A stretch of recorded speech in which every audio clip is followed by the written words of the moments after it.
So today I'm going to show you how to disassemble a Lenovo Ideapad laptop. This is the 110 model. So let's get started. Alright, so the very first thing you're going to want to do is remove the outer case screws on the bottom. There is 1, 2, 3 down here in the corner, 4, 5, 6 right here, 7, 8, and then 1, 2, 3. So it looks like a total of 11 so far. So I'm just gonna take my standard small Phillips head screwdriver. Magnetic tip is absolutely recommended.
Once I've got all the screws out, I'm going to remove the CD tray. I'm just going to slide my fingernail underneath here and just slides right out like that.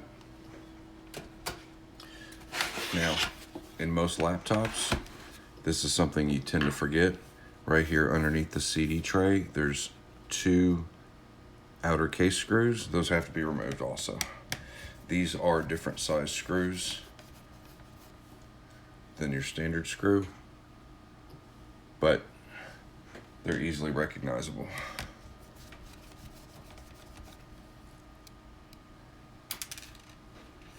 Normally, I'd recommend you take the battery out first before you do any of this, just to avoid static discharge. In this case, the battery, even though it looks like it's removable, it's actually internal, so you have to take the case apart to get to it. But the most important thing is just make sure the machine is completely shut off when you do this, and you'll be fine. So the easiest way to get this outer case started, I flip it over on its back like this and find this spot right down here. In this case, it would be the left rear corner. Just kind of pry it apart right here. You can do this with your fingers. And then once you get that started, then you can kind of work your way around the ends like so. You don't even need a tool for this. Now in this case, this grill part was damaged when the client brought it to me, so it may be a little more difficult for you, but once you get it started, you can literally just pry it like that. You just work your way around.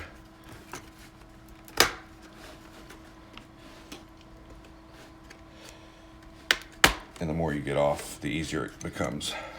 Okay, so I'm making progress. Just pulling it apart like so. And as you can see, eventually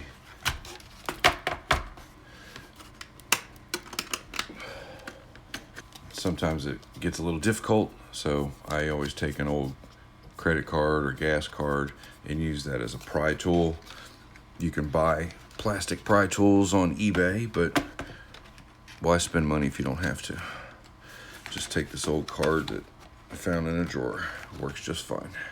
Okay, I might have gone a little bit out of order here. I went ahead and started removing the outer case, but the keyboard has screws underneath that are holding the case together. So the keyboard actually has to come off first before you can completely disassemble it.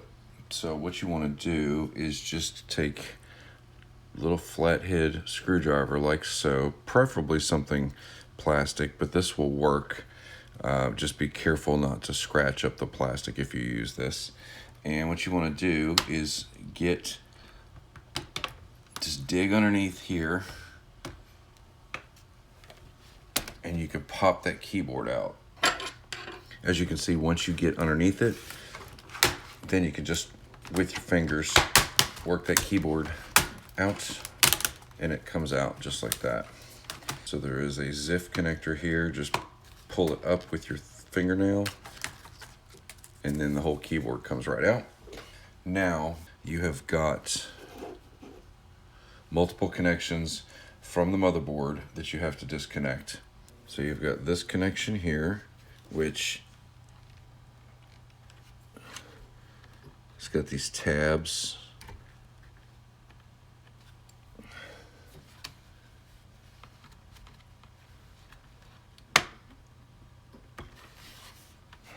Okay, so you just want to get the cable, slide it right out, and then you have this one here, same thing, just grab it, slide it right out. So we have one main screw here to remove. That's holding the top of the case to the bottom, and it is also the same size as the other screws, so it's not the end of the world if you get them all mixed up. Now, because I have already removed the top from the bottom, before doing this, it's really easy to just slide it out. And as you can see, it comes right apart. Now, the trick here, I have to flip it over to show you this. I'm going to sit it on its edge. As you can see, you've got connector piece from here to the bottom. So that cable, so you just grab it lightly, you just tug on it a little bit, and it pulls right out. Now the bottom cover is separate from the rest of the laptop. Okay, so now we are into the guts of the machine. I'm going to show you how to easily disassemble. Once you get to this part, the hard work is done. To get to the hard drive, which is the most common upgrade, you're going to have 3 screws, one here, one here, and one here. So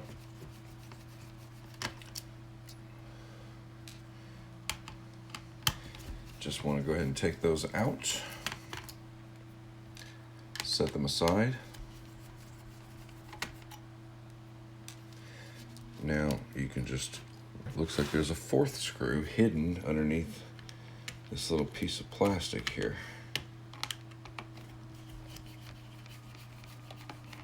There we go. Now we got 4 screws. So 1, 2, 3, 4. I should have seen that one already. That was an oversight. There you go. Just wiggle it out, and there is your hard drive. You got to do anything with it, you have to remove it from the outer casing, which is just 4 screws.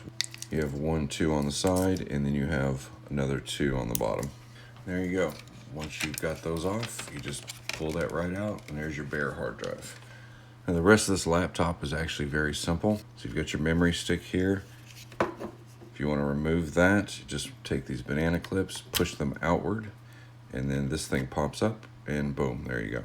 In this case, I have a 4 gigabyte stick, so say I wanted to upgrade to an 8 gigabyte, I would take this out, pop in the new one. As you can see, the notches here only line up one way, so you cannot accidentally put it in wrong. It won't physically fit because the notches don't line up. pop in a new one. Just like that, you doubled your memory. And in this case, it's important to know this because a lot of laptops have multiple memory slots. This one has one, so you cannot add memory to it. You have to replace what came with it. So, good to know. This is your wireless adapter right here. Pull this little piece of tape right here, one screw, and then your black and white Wi-Fi connectors connect onto these little tabs, and then you just pull it out of this connector piece here. Okay, your video cables you would need to disconnect here.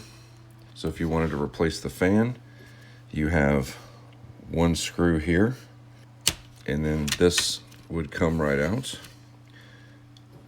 connects in to this tab right here, so you need to pull that out. Of course, when you want to take the fan out, you also have to take this whole assembly out. So there is two, looks like torsion screws here that will just come right out of the board, and then this whole piece, the fan assembly, can be removed. Once you want to take the motherboard out, again, make sure you got your cables removed here from your video, and then you've got one main screw here and one main screw here, and then the whole board just lifts clean out of the system. If you need to replace your BIOS battery, it's right here. You can take a flathead screwdriver and pop it in here and pop a new one right in. Looks like a little watch battery that keeps your date and time. So that happens pretty frequently. And it looks like this motherboard has an M.2 SSD slot right here. You can put an M.2 SSD right here and then use this drive as your storage drive, or just run off the SSD if you want. So this is a way that you can upgrade the machine to a much faster performance and add additional storage space if you want. So other than that, it's very simple to disassemble the machine. It's all pretty much cut and dry. A couple screws here and there, and the whole thing comes apart. So that concludes the disassembly process. I hope you enjoyed that part. If you want to watch me put it back together, stick around. We'll do that right now. Now I have shown you how to disassemble the laptop. I am going to show you how to put it back together and fire it up.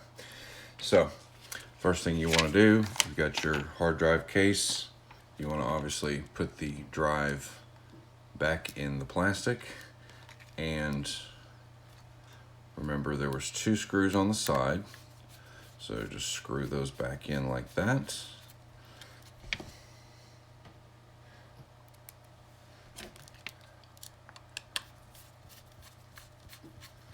Just want to tighten them. You don't want to over tighten. And on the opposite side of the screws, on the bottom, secure this side just like that.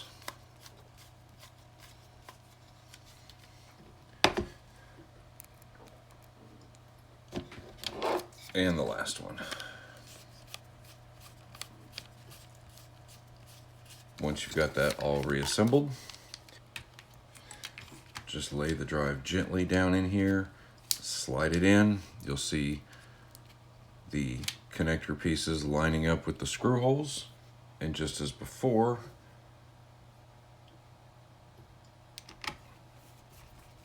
reverse the process and put the screws back in, securing the hard drive to the case.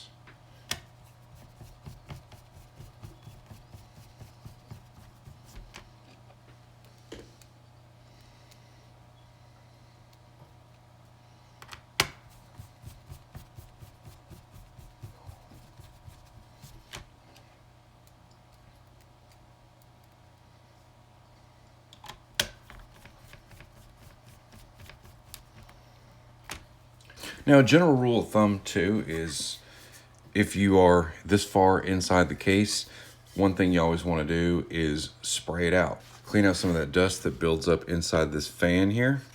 As you can see, it gets kind of dusty and nasty. I'm just going to take my compressed air and I'm just going to give it a good few sprays.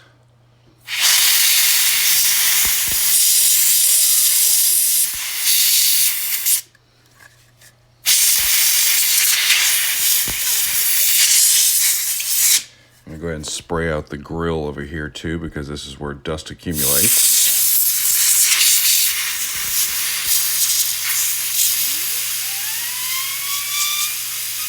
This one wasn't too terribly bad, but every bit of dust that collects in here decreases the life of the laptop, and it only makes sense since I'm already inside the machine to go ahead and do that.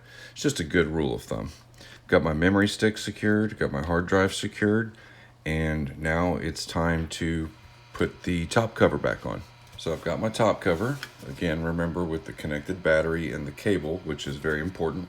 Okay, I'm gonna turn it on its side the same way I removed it, and I'm just gonna plug that cable back in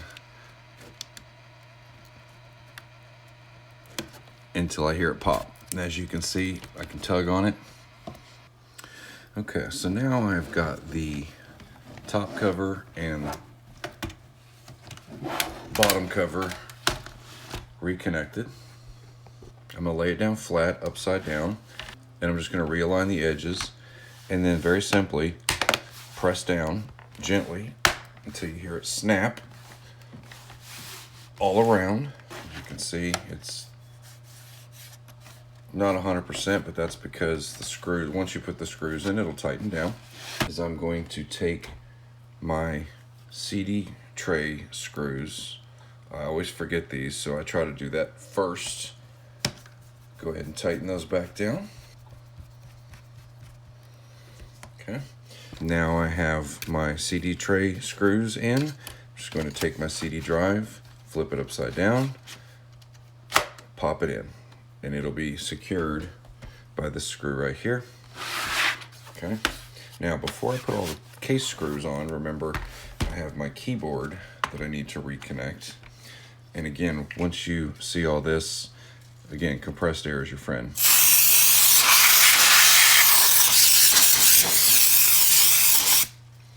So just give it a good dusting. I want to put these connectors back in so the computer will turn on. So what I'm going to do is I'm just going to take a pair of tweezers and I'm just going to work this cable back into the connector that I pulled it out.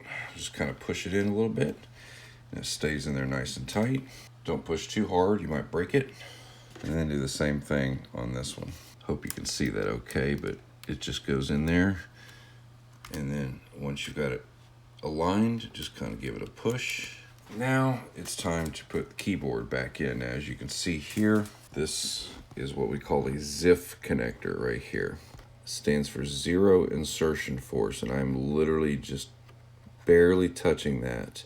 If you break this little plastic piece off, this black piece, good luck, because they are a nightmare to replace, and trust me, it's just not pretty. So you just literally want to lift it up with the lightest amount of force you can. You just slide this in with that connector up. Okay, so I'm just going to slightly feed it in until it goes underneath that ZIF connector.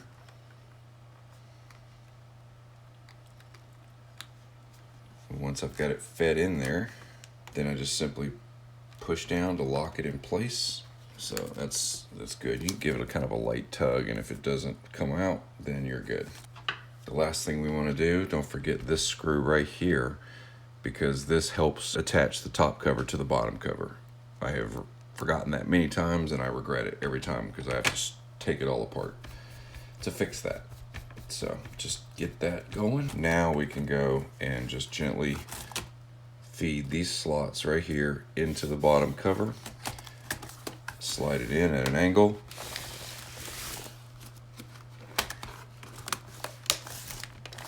And just snap it in place. Once that's done, I'm going to flip it over. And now we have 11 screws to put back. So we're going to reverse our original process. Start at the corners. There's corner 1, corner 2.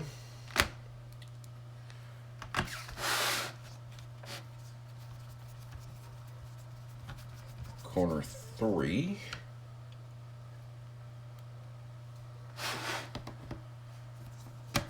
corner 4,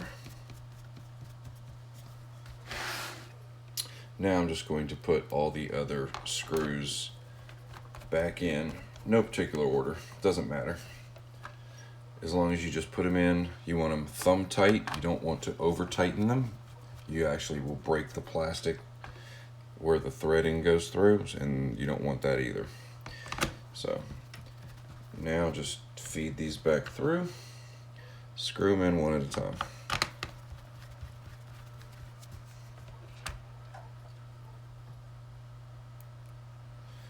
Don't forget your side screw over here.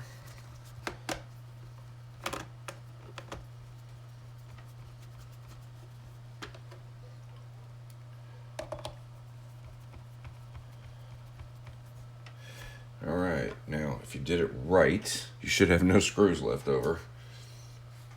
Trust me, it happens a lot. There you go. Okay, so we're just gonna press the power button. And just like that, there is your freshly booted Windows computer, regardless of what changes you made or what parts you needed to replace or upgrades you needed to make. That is how you completely disassemble and reassemble the Lenovo Ideapad 110 model laptop.